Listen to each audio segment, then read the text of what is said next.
All right, fine. Well, we won't wait any longer then, because I'm anxious to get home and have my afternoon nap listening to Rush Limbaugh. I give this talk on my 50 years in radio, and to tell you how I got started in radio, there were three major makes of radios in those days: Philco, Atwater, Kent, and Majestic. Do some of you remember some of those names? And what inspired me to becoming an announcer, the old Majestic Hour would have as their theme song, Pomp and Circumstance, and the announcer would say, "From the boundless everywhere comes the magic name Majestic, mighty monarch of the air." And that inspired me. I'd stand at my mother's floor lamp and hold my ear with my hand. She'd say, "Robert, what are you doing?" I said, "I'm practicing to be an announcer." She'd say, "Oh, now get that." I said, "I'm going to be an announcer someday." She said, "Robert, get that out of your mind. I don't want you to have a broken heart. You don't have any talent, and I can't send you to college. My father had died. It was just mother and myself."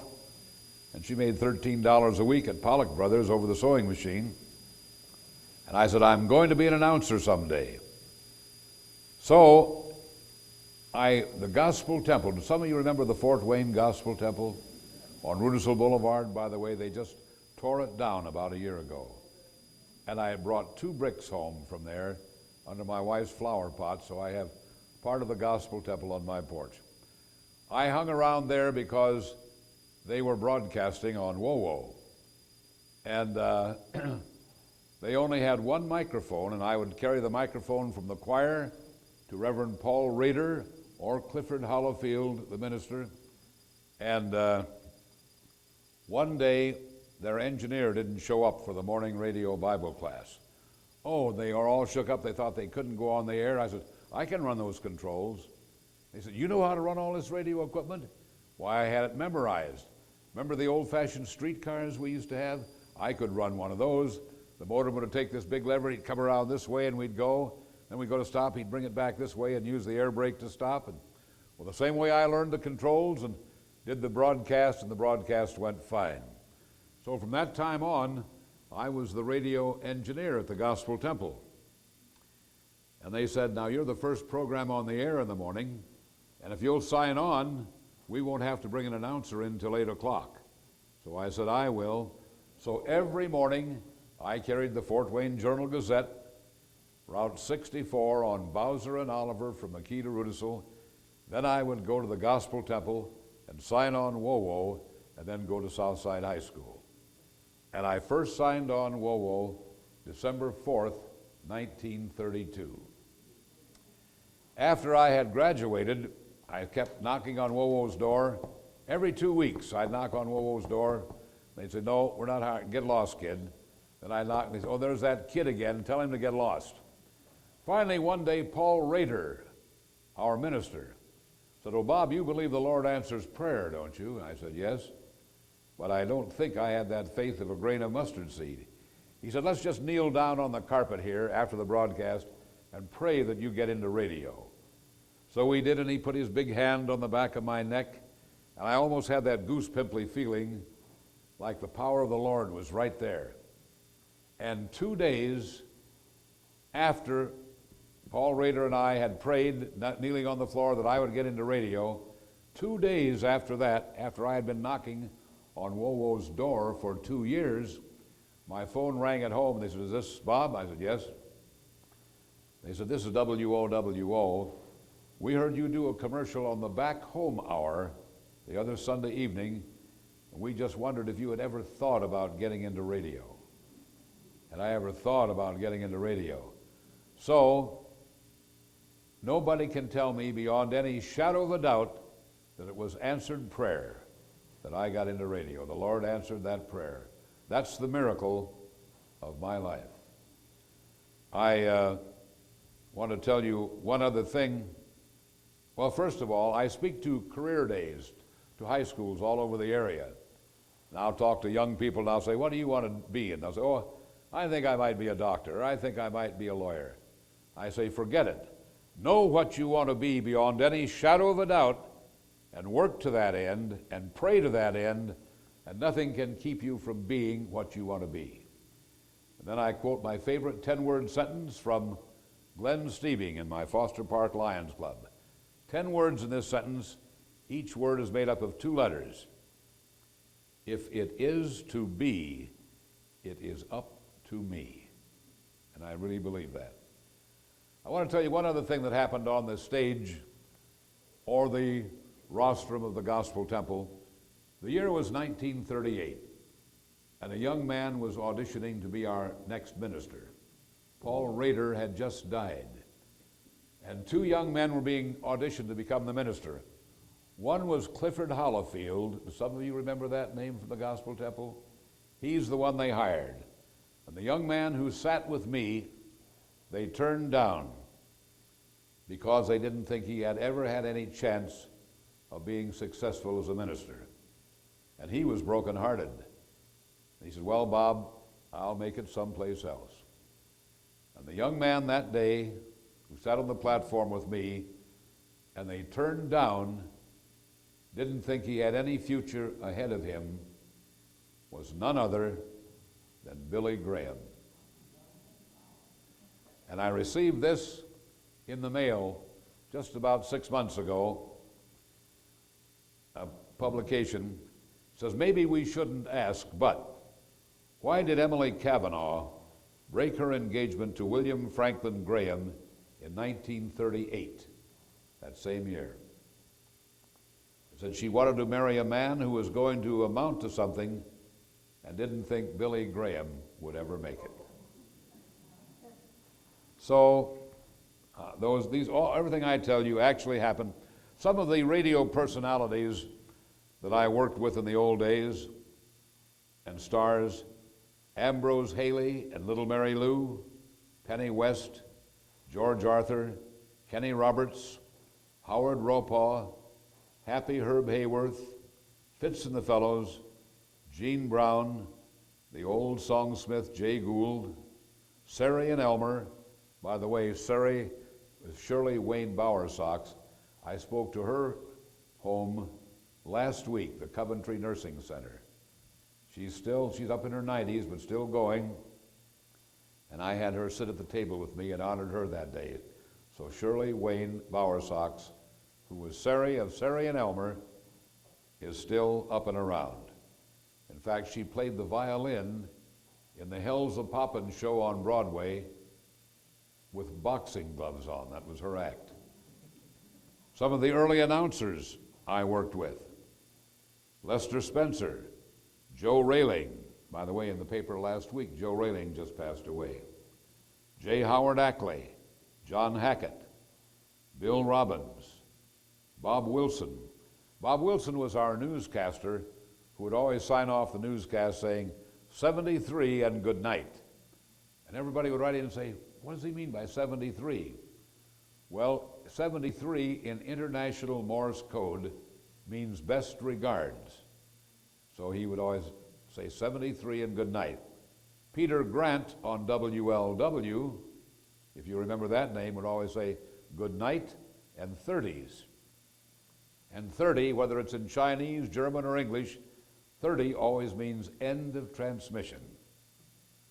So some of these serial stories I used to announce. One was Linda's First Love. I think she had 17 loves while I was her announcer. One was Mary Foster, the editor's daughter. And one was One Man's Family. Do those names ring a bell with some of you? I've done hundreds and hundreds of record hops all over the area. In fact, last summer alone, I had 3 record hops up at Lake James, at Angola. One at the Elks Club, one at the college, and one at my own hideaway, the Valley of the Pines. For 25 years, I had a Man on the Street program in downtown Fort Wayne. I know some of you talk about that. One moment, please. Good afternoon, everyone. This is Bob Sievers from the Baber Corner, Calhoun and Jefferson, or Golden's Menswear, or the Grand Leader, or you name it. Before television, remember how we fed the big bands to the networks? A I never will forget my 21st birthday. I was feeding Tommy Dorsey and the orchestra to the entire Columbia network, coast to coast, and as we said then, from the picturesque and romantic shores of Lake Manitou at Rochester, Indiana. And on that broadcast, coast to coast, Tommy Dorsey said, folks, our announcer Bob Sievers is 21 years old tonight, and they played and sang Happy Birthday to me coast to coast. So I'll never forget my 21st birthday. Every Friday, I would interview stars who would come to Fort Wayne to appear at the Palace Theater that night. And I never will forget one Friday I was interviewing Sally Rand. Do some of you remember her? See, they're smiling. Steve, you wouldn't. Sally Rand was a lady who danced naked on the stage with fans in front of her. She was known as the fan dancer. And on the air I said, Sally, it's a real pleasure seeing you in person today. She said, well, Bob, you must come over to the Palace Theater and see more of me tonight. Every year at Christmas time, I got Christmas cards from all of the big stars.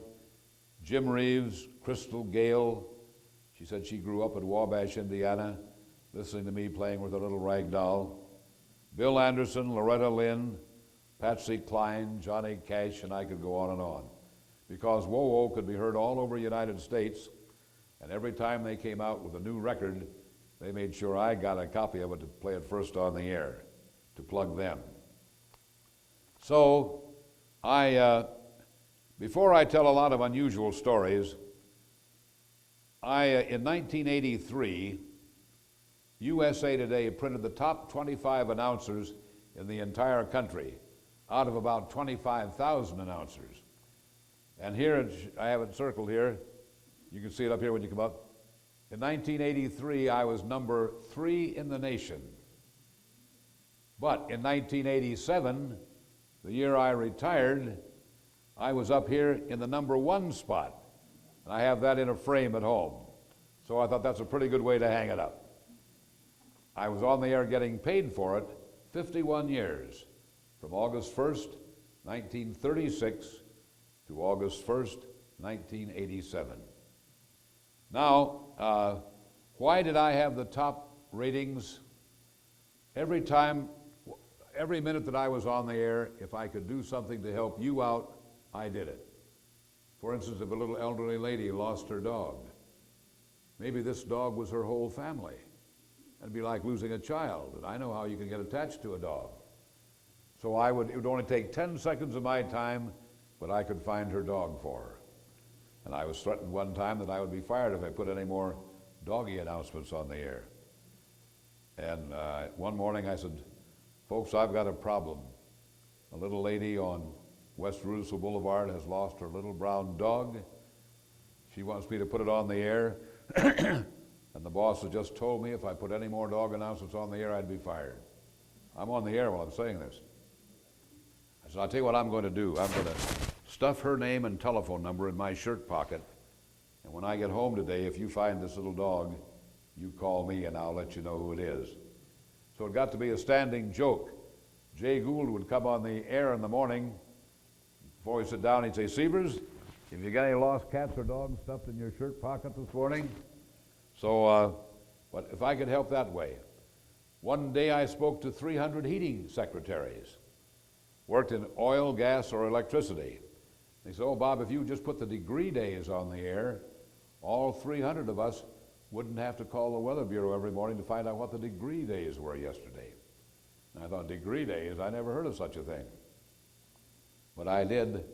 In the wintertime, you have heating degree days. In the summertime, cooling degree days. And to figure them out, think of 65, the retirement year.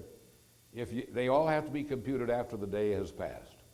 And if yesterday the temperature only averaged 40 degrees, you would subtract 40 from 65, and yesterday we would have had 25 heating degree days.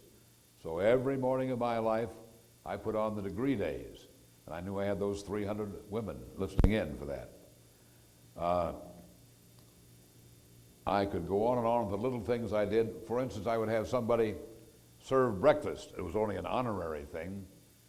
I had a bushel basket full of cards, and each morning I'd pull one card out, and Mary Jones is our hostess this morning, and she's serving us such and such for breakfast. And I knew they would all be listening to see what morning eventually they'd be the honorary hostess on my show.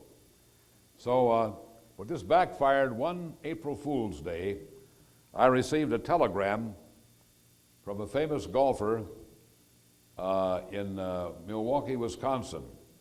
I think Jimmy Sneed. Anyway, I said, folks, we're real honored this morning. Jim Sneed from Ossian, I don't know why my nose is itching so, is serving us Nanny Berry pancakes.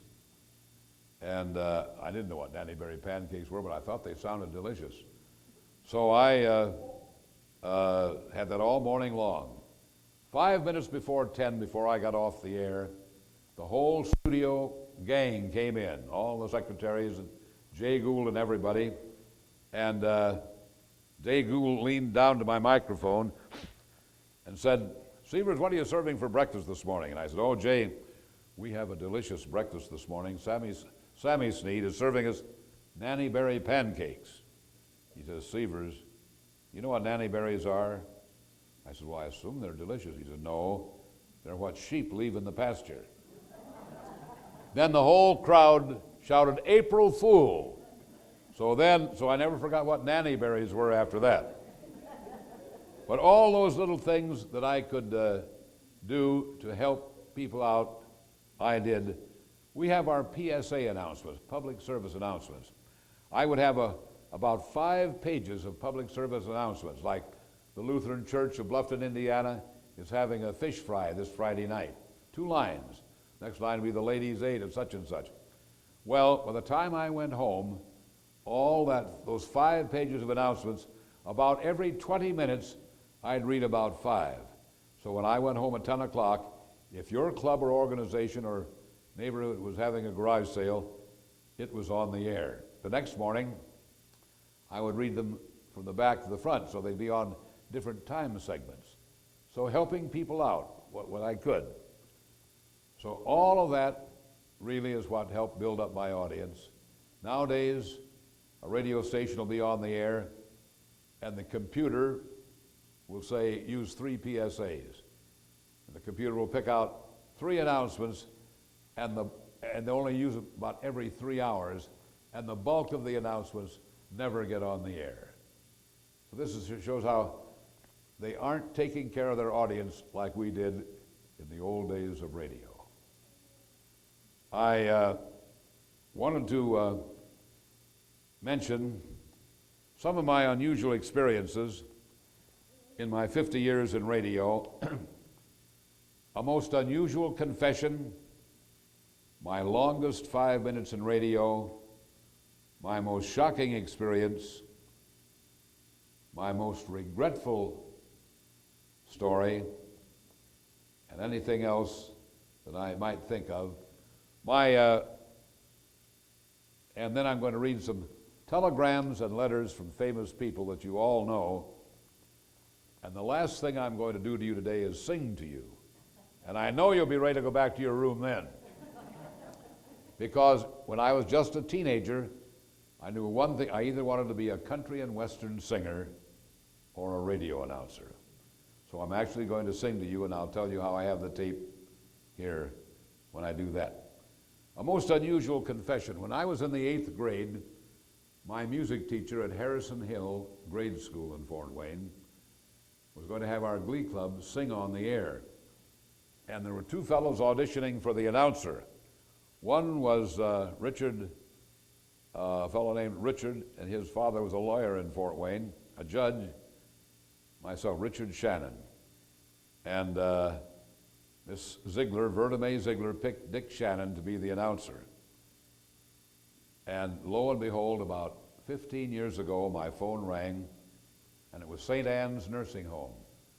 They said, is this Bob? I said, yes. She said, your former music teacher, Verda Mae Ziegler, wants you to come out here. She's on her deathbed, and she wants to confess something to you. I thought, what the heck is that? So I went out, and I held her hand, and she said, Robert, and she always called me Robert like my mother did. He said, do you remember when I picked Judge Shannon's son Richard to be the announcer for our glee club and I turned you down? I said, I sure do remember that. She said, you were broken-hearted, weren't you? And I said, yes, I was.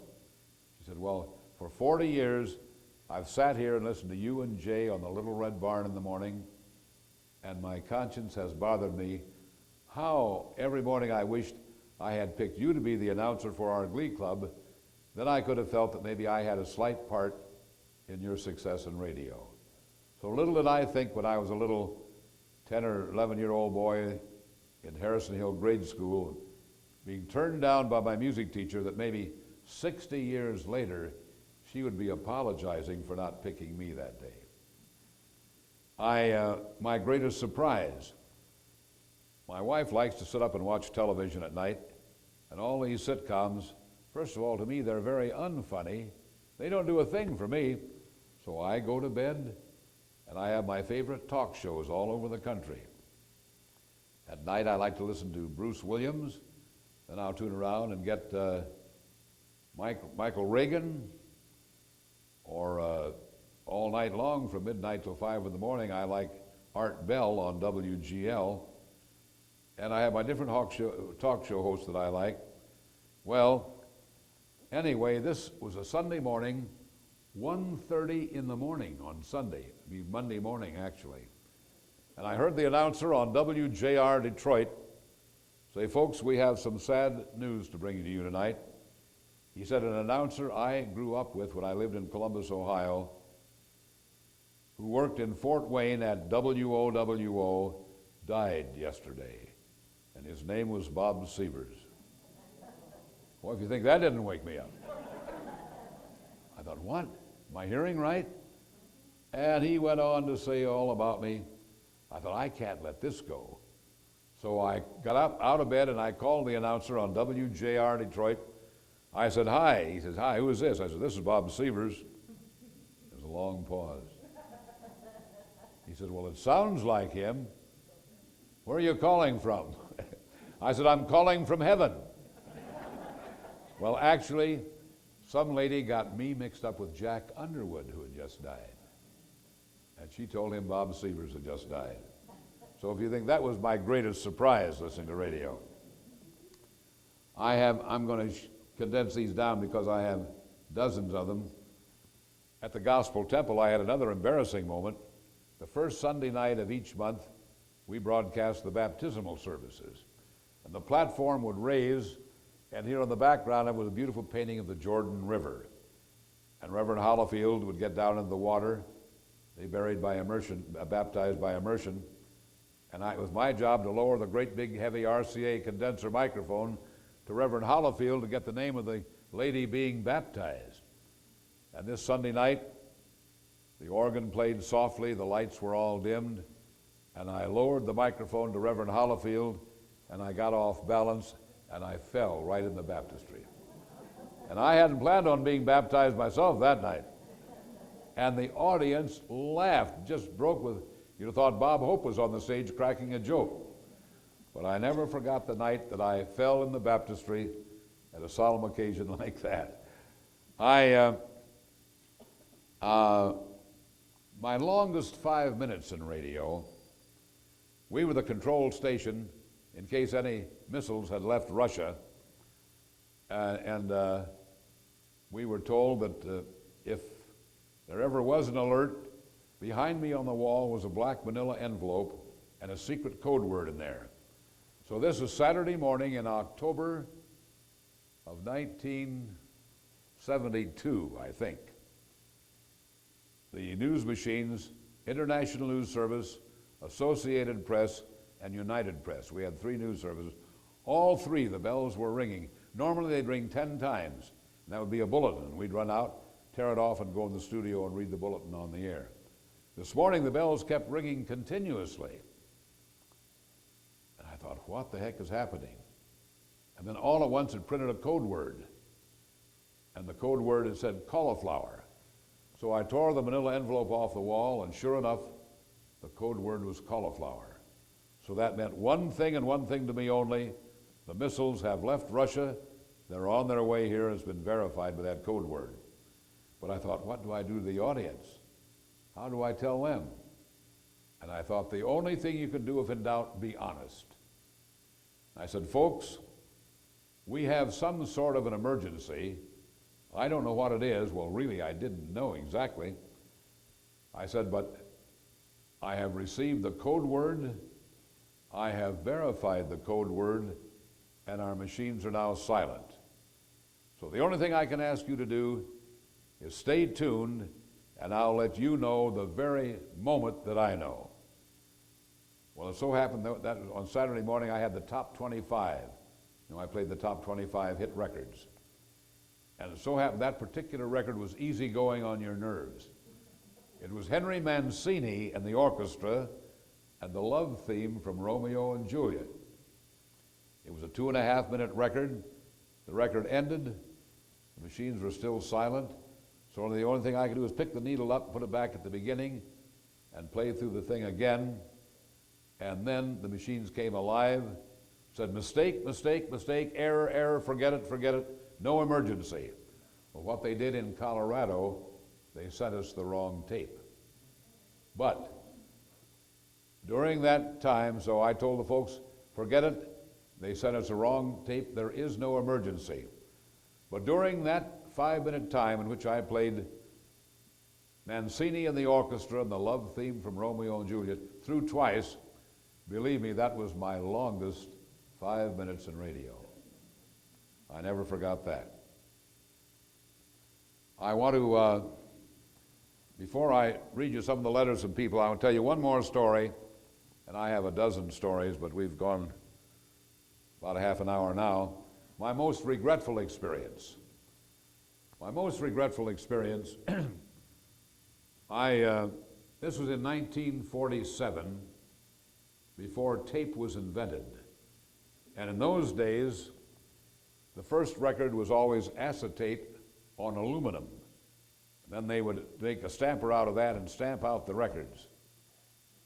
And this particular morning, I received a letter from a mother saying, Bob, my 12-year-old son and I listen to you and Jay every morning. And you remember at 6:15, I always had a song of inspiration, our hymn of the day. She said, my son has just recorded 2 hymns, and if you could use one of them on the air, we'd be so grateful. On one side was the hymn, How Great Thou Art, and the other side was the hymn, Softly and Tenderly. Well, How Great Thou Art was always a favorite of mine. And so I thought, well, and he does a pretty good job of that. So I had this 12-year-old boy singing, How Great Thou Art. But the mother's letter meant nothing to me, so I threw the letter in the wastebasket. But the record was good enough, I put it in my mailbox, and about every 2 weeks for about 3 months, I would take it out and have this 12-year-old boy singing, How Great Thou Art. So finally, when it was over with, the mother called me again. Bob, we're so grateful to you for helping our son get exposed on the air.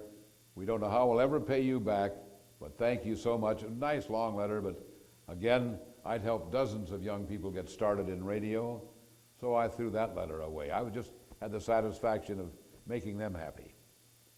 5 years later, I get a telephone call from a neighbor of hers saying, Bob, I'm 5 years late in thanking you and helping our little neighborhood boy down the street get exposed on the air to give him his first air exposure. He is just now beginning to make a name for himself. And the letter I threw away was a letter from none other than the mother of Elvis Presley. He first on the air on WOWO singing How Great Thou Art. How I wish I had those letters now and that old acetate record. Think what they'd be worth. But that was my most regretful experience, having thrown away a letter from the mother of Elvis Presley. Now, before I sing to you and wrap it up today, I'm going to read you, and I've got bushel baskets full of mail at home, but these are telegrams. Remember before the days of computer, how everybody sent telegrams to everybody? I'll read the first one, then just read the other names. This was on my 25th anniversary on WOWO. Dear Bob, Congratulations on your 25th anniversary with WOWO. I hope this will be a very happy and memorable occasion for you. I want to take this opportunity to thank you for a job well done and to extend my best wishes for your continued success. Sincerely, Mike Wallace. Remember Mike Wallace from 60 Minutes? Here's another one. Congratulations from the 4 Freshmen. Another one from singer Kay Starr. Another one from singer Peggy Lee. Another one from Dean Martin. And finally, from Nat King Cole. Now I have some letters here from people. I'll just read portions of them. Dear Bob, may I take this opportunity to extend best wishes and congratulations as you celebrate your 40th anniversary with WOWO. I understand that you have not missed a single day on the air since 1936. Actually, I worked one day with 104 fever because I didn't want to break my record. I worked the whole 50 years without missing a day, other than my 4 years in World War II and 2 years in Korea in the Navy. You are certainly to be recognized and commended for the outstanding quality of your radio programs and announcing ability. I am sure that you will enjoy your special breakfast broadcast from Southside High School, etc., etc. Signed, kindest personal regards, Otis R. Bowen, M.D., Governor for the state of Indiana. Here's another one from a 12-year-old boy who grew up listening to me.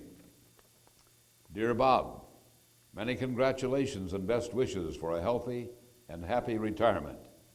You will be sorely missed on the airwaves, but I am sure that the love and goodwill you have brought to the Fort Wayne community will continue in many ways. You and Harriet, he even knew my wife's name, can sit back now and reap the rewards of your almost 48 years with WOWO Radio. Enjoy all of the fishing and traveling you have planned. Best wishes, Dan Quayle. Here's another one. Dear Bob, my warmest congratulations on your 40th anniversary of continuous service on WOWO Radio. I can readily understand the respect and affection in which you are held by your many fans. I welcome the opportunity to join them on this occasion in applauding your important contribution to the positive influence of broadcasting in our national life. Sincerely, Gerald R. Ford, President of the United States. And I have one more. I didn't even know I had this. I found this about 6 weeks ago in the bottom of a drawer at home. Dear Mr. Sievers, congratulations on your retirement after 47 years of service to WOWO Radio. Yours has been a career marked by the outstanding dedication of your colleagues and your listening audience. As a former member of the broadcast fraternity, I know you have played a vital role in your community. Nancy joins me in sending warm wishes to you. Sincerely, Ronald Reagan. So, and I have many more, but I just brought those to you. But I've had an interesting career, and I wanted to tell you before I sing to you, well, first of all, do any of you have any questions at all? Down through the years, have you thought of something that you wanted to ask me? Well, I never wanted to speak in public, and Jay Gould kept twisting my arm. This was during the first WOWO penny pitch. And I told you I wanted to be a country and western singer. Well, Jay twisted my arm and had me take my guitar down to Portland, Indiana, and sing for the first WOWO penny pitch. 2 years ago, Mrs. Thomas brought me a little cassette tape. In those days, there wasn't tape, so they recorded it, acetate on aluminum, the Decca Record Company. And since then, they have dubbed it to a little cassette, and something is running too fast. It makes my voice higher pitched than it should be, but I think you'll remember it anyway. And so here I am with my guitar, and I'm playing it, and I still do, playing and singing one of my favorite country and western songs, When the Work's All Done This Fall. Here it is. Now for you folks on the record, a part of the old favorite, When the Work's All Done This Fall. A group of jolly cowboys discussing plans at ease. Says, why not tell you something, boys, if you will listen, please. I'm an old cowpuncher and here I'm dressed in rags. I used to be a gay one, boys, and take on great big jags. But I've got a home, boys, a good one you all know. Although I have not seen it, boys, a long, long time ago. Going back to Dixie once more to see them all. And I'm going to see my mother, boys, when the work's all done this fall. Just one more. Later on the song, it ends this way. Poor Charlie was buried at sunrise, no tombstone o'er his head. Nothing but a little board, and this is what it said. Charlie died at daybreak, he died from a fall. The boy won't see his mother when the work's all done this fall. Well, folks, you've been a wonderful audience. Thank you and good afternoon.